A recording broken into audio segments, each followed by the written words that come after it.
Sir আমি কংগ্ৰেসেৰ culture আমি জানো, এটা মই এতিয়ালৈ নিশ্চিত নহয়, কাৰণ গৃহ বিভাগৰ কোনো ধৰণৰ স্পষ্টীকৰণ পোৱা নাই বা মই ডিজিপিৰ লগত কথা পতা নাই এতিয়া। কিন্তু কংগ্ৰেসেৰ কালচাৰ হচ্ছে কি যে কংগ্ৰেসে একটা হতাশাত ভুগিছে।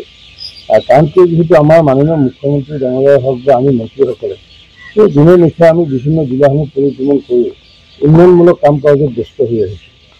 আৰু উন্নয়নমূলক কাম কাজত অকল ব্যস্ত হোৱা নহয়, যিহেতু আমাৰ যিবোৰ উন্নয়নমূলক কাম কাজ সেইবোৰৰ লগত পোনপটীয়াকৈ ৰাইজৰ যিটো সম্পৰ্ক, গতিকে এতিয়া ৰাইজৰ হৃদয়ত যিহেতু ভাৰতীয় জনতা পাৰ্টীৰ বা মিত্ৰজোঁটৰ হৃদয়ত যিহেতু বাস কৰিছে আৰু কংগ্ৰেছৰ যিহেতু পদূলিমুখত আছে, গতিকে হতাশাগ্ৰস্ত হৈ তেওঁলোকৰ কিছুমান কৰ্মীয়ে এনেকুৱাকৈ আচৰণ তেওঁলোকে মানে কৰিছে বা কৰা বুলি হয়তো ভবা হৈছে।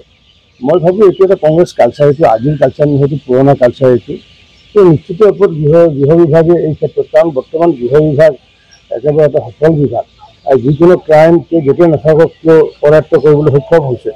গতিকে এনেকুৱা কেছত যিসকল জড়িত সেই নিশ্চিত ওপৰত আইডেণ্টিফাই কৰিব, কাৰণ মুখ্যমন্ত্ৰীৰ কণ্ঠত গাড়ী দলিওৱাটো, যিকোনো বটল দলিওৱাটো গুৰুতৰ অপৰাধ। গতিকে এই অপৰাধৰ পৰা যদি কোনো হাৰি যাব নোৱাৰে, তাৰ কাৰণে মই অসম আৰক্ষীক আহ্বান জনাইছোঁ।